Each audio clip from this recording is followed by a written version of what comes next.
guys, Shadow the Rat, and for today's video I want to talk about something that I haven't really discussed in a while, and that is whether or not I'm going to be continuing intros between my two groups of female rats. So I made a video like this a few months ago going over the specifics of why I stopped intros between my two groups, and I figured I'd make this updated video because unfortunately a lot of things have changed since then. Most notably, unfortunately, I have lost quite a few rats this year, mainly due to old age, but I also had 2 surprise losses, so that was very unfortunate and definitely not something I was expecting.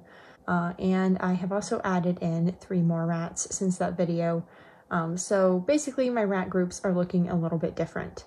Anyways, with that being said, if you do want to know the specifics of the old situation on why I wasn't introducing my 2 groups, I will have that video linked down below in the description. However, if you just want to know the basics of it, basically what happened is that I had a female rat called Donut, who unfortunately recently passed. She was nearly 2 years and 10 months, so very old.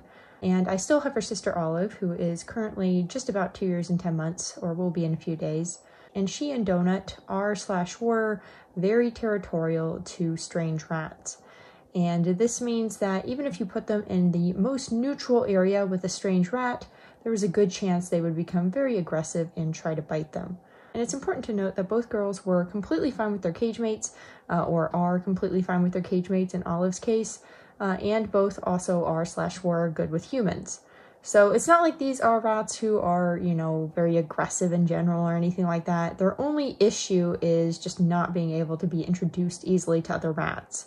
And I have done intros with them with other rats before, but they have taken weeks to months, and that is a long time for a rat because, well, rats typically are only living a little over 2 years, and I'm honestly amazed that both girls made it so far and that Olive is still doing so well. And, you know, obviously that's a good thing, but it was not something I could count on back when I was doing intros with them. Anyways, after they completed their last intro, which was completed last year after several months of trying, so that was a really hard intro, I was not planning on getting more rats for a while, but I did find a breeder in my area who had some rat varieties that I was very interested in. So I ended up speaking with them for a bit and basically arranging getting some rats from them. But at the time, I wasn't quite sure when I was ready to add them, so I basically told them that most likely I'd be looking to add rats in June, because that would mean that Olive and Donut, if they were still with me, would be over 2.5 years, which is very old for rats. And so if I wasn't able to introduce them to the babies, which I thought there was a good chance I wouldn't be able to, then most likely I wouldn't have to keep them separate for too long just because, well, you know, inevitably Olive and Donut would unfortunately pass sooner than later. So basically that was my plan. I wasn't going to add rats for a long while. But then in late January of this year, I saw a post from someone just 5 minutes away from me who had to rehome their 3 senior female rats. And given that they were so close to me, and also given that they knew Olive and Donut's breeder, I wanted to go ahead and take in their rats. So I went ahead and offered to take them in, knowing that I may not be able to introduce them to Olive and Donut in their group, and also having enough space to house them separately if necessary. Well, I still wanted to introduce them to Olive and Donut, even though I knew that probably wouldn't happen. And that's kind of what I talked about in the other video I've been mentioning, where I basically discussed why I ultimately ended up stopping intros between those 3 senior girls and my other girls. But essentially the basics of it is that I tried to do intros between them, and they went really badly. The 3 senior girls were all very sweet, but Olive and Donut were very mean to them. Very aggressive, even in neutrals, and Donut unfortunately ended up biting Tater Tot on her eye, or more specifically, she bit her eyelid, thankfully. I thought it was her eye, but thankfully it was just the eyelid, but it still bled a lot, and the eye got infected, and she nearly had to have it removed. It was just a really, really awful situation. So ultimately, even though her eye did recover, I was not so sure that I wanted to continue intros, understandably, with Donut. And if I wasn't going to introduce Donut, then I couldn't introduce the rest of her buddies because I was not going to separate them from Donut, especially not after how long it took to introduce them in the first place. And unfortunately, a few weeks after that whole injury situation, one of Tater Tot's friends, Potato, which was a slightly older rat, she was around 2 years and 3 months at the time, she ended up passing away. So that kind of left me with Tater Tot and her sister French Fry, who at that time were, I want to say like 20 months, maybe 21, 22 months.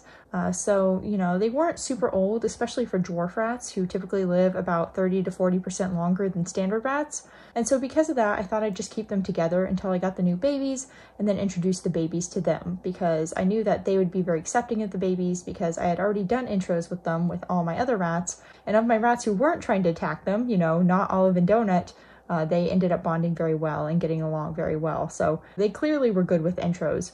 And so I wasn't too worried about how that would go when I got the babies. However, unfortunately, then tragedy struck again, because not only did I lose one of my rats from my larger group with Olive and Donut, which was my girl Egg, but then I had an instance where two of my younger rats had to be put down. That was my girl Banana, who was also in Donut's group, and she was only around 19 months at the time. She turned 20 months right before we had her put to sleep. And she had a brain tumor, specifically a pituitary gland tumor, that did not respond to medication. So ultimately, we had to have her put down. And then French Fry, which again was Tater Tot's sister, she surprisingly had a lump pop up right under her ear. And she also started to have a smelly ear and start to like scratch at it. And unfortunately, having seen those signs before, I immediately recognized it as the beginning of a Zimbel's gland tumor. And these are pretty much impossible to treat. There is one treatment out there, which is small animal radiation therapy, but it is nearly impossible to get a hold of this treatment. Pretty much no vet office can do it, and so it's very difficult to find a place that is both willing and able to do it, plus it's very expensive. So unfortunately, ultimately, I had to put French Fry down as well after several weeks of palliative care. So that left me in a situation where Tater Tot was suddenly on her own, which was a big problem. And I was now down to Tater Tot in one cage and a group of 6 in the other cage, with 2 of the rats in the other cage, including Olive and Donut. So I was kind of stuck on what to do at this point. So I decided I would take my girls Butter and Toast, which are 2 younger dwarfs that were in Donut's group, and house them with Tater Tot, because they had played together a lot and they got along really well. And Tater Tot was pretty bonded with them despite not living together before. So I actually bonded them right before French Fry passed away, and so they were bonded for a few weeks, and then when French Fry passed, I just kept them with Tater Tot. Now this was around the middle of May, and I was planning on picking up the babies at the beginning of June. So my new plan became to keep Butter and Toast with Tater Tot in one cage, and the other 4 rats in the other cage for just a few weeks until I got the babies, and then I planned to introduce the babies to Tater Tot and return Butter and Toast to the original cage. The only problem with this is that not only did this hinge on the babies and Tater Tot getting along, which I was pretty sure they would, because baby rats under 12 weeks of age are typically very quick to bond, and the girls I was getting were around 10 weeks of age, so they were still within that age frame. And in addition to that, Tater Tot herself was very good at intros, which I had learned before from all those intros I tried to do with her. So as a result, I wasn't worried about them bonding.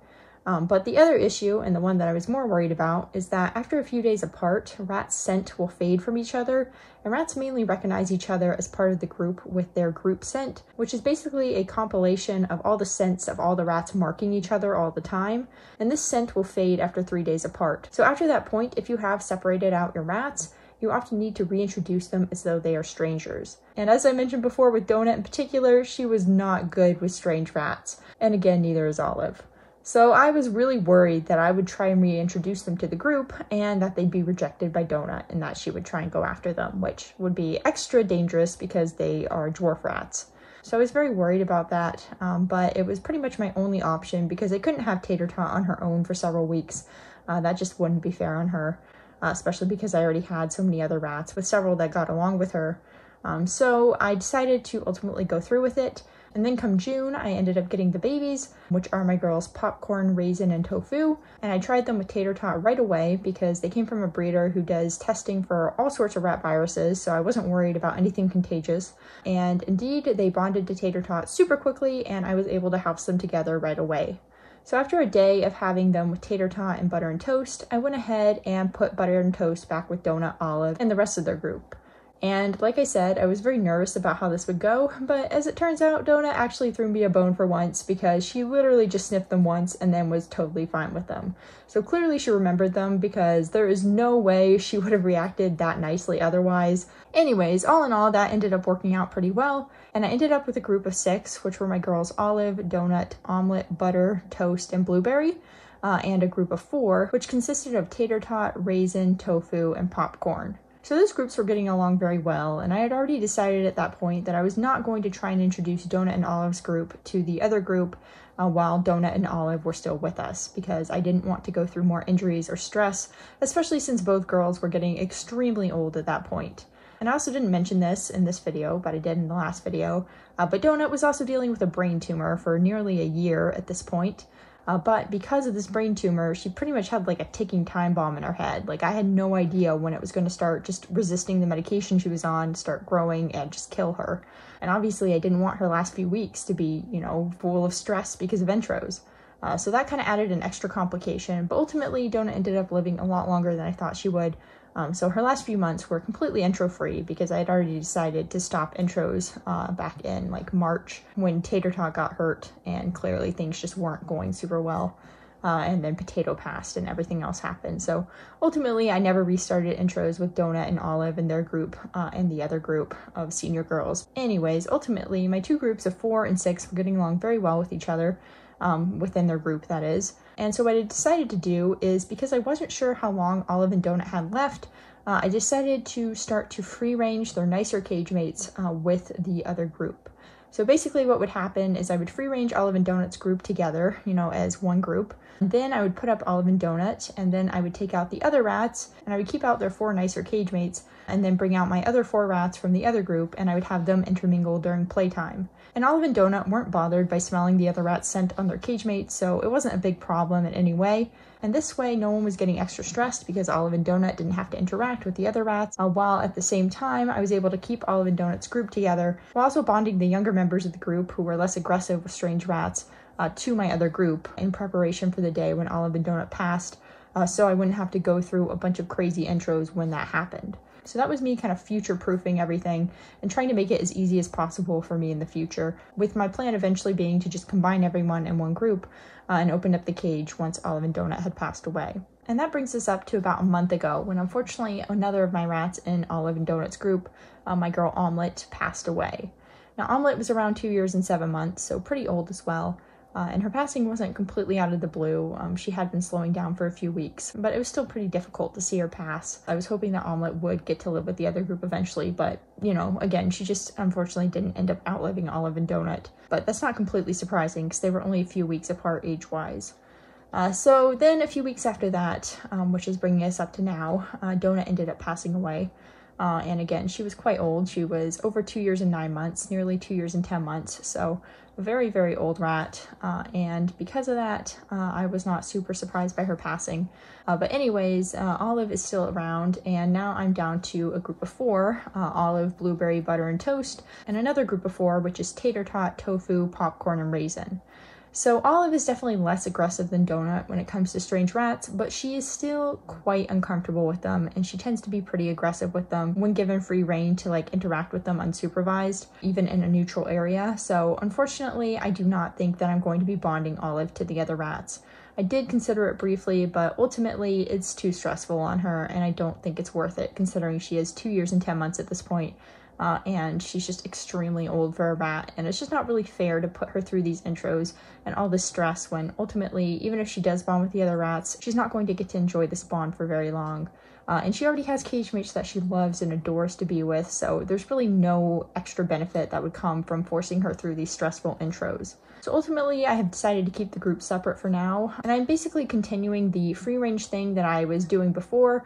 That is to say, Olive and her group play first, and then I put up Olive and keep out her 3 younger cage mates, and then I bring out my 4 rats from the other group and have them play with those 3 in order to help them continue to form a bond, and just to make it so that one day when Olive unfortunately does pass away, I'll be able to bond everyone together super easily because they'll be so used to each other from all those play dates together. And this is not the conventional way to bond rats, but I can tell you that it definitely does work. It's just typically a longer scale time-wise thing, which is why people usually don't do it. But ultimately, considering my situation, it was the only thing that was going to work. So yeah, that's pretty much what's been going on with intros. I know this video is very confusing. If you watched the first video that I'm going to link below in the description, this might be a little bit less complicated sounding because I go in depth about each rat's personality and their kind of behaviors towards other rats during intros in that video. Whereas in this video, I kind of just gave an update on the situation and talked some about the newer additions. But yeah, that's pretty much an update on this intro situation. As you can see in this clip, Olive is eating and kind of being with the other rats. The only reason this is possible is because Olive just prioritizes food above everything else. So if she has food, she does not care that the other rats are there. Specifically, I mean the new rats. Obviously, she's fine with her cage mates all the time. But that's really the only reason she's not trying to attack the other rats in this video. And you can still see that she's pretty uncomfortable around them. She's a little bit fluffed up, and she's just not super comfortable when they come, especially within physical distance of like touching her. So I'm not going to be continuing intros, and something like this where I'm free ranging them together, it doesn't happen. I only tried it for this video because I knew Olive would be okay with them if she was getting a really high value treat, which she is here. But I'm definitely not going to be free ranging them together casually because it's just too stressful for Olive, and it's just too much risk on the other rat's part. Because she definitely will try to bite them, and I just don't want to go through the whole process of blocking her for several weeks and just working towards getting her comfortable with them, because it's just, again, not really worth it considering her age. So yeah, I will be keeping the rat group separate for now, but the eventual plan is to bond them in the future once Olive, unfortunately, has passed. But for now, everyone is quite happy in their group, and they're doing quite well. So yeah, that's it for this video, and I will see you guys next time. Bye!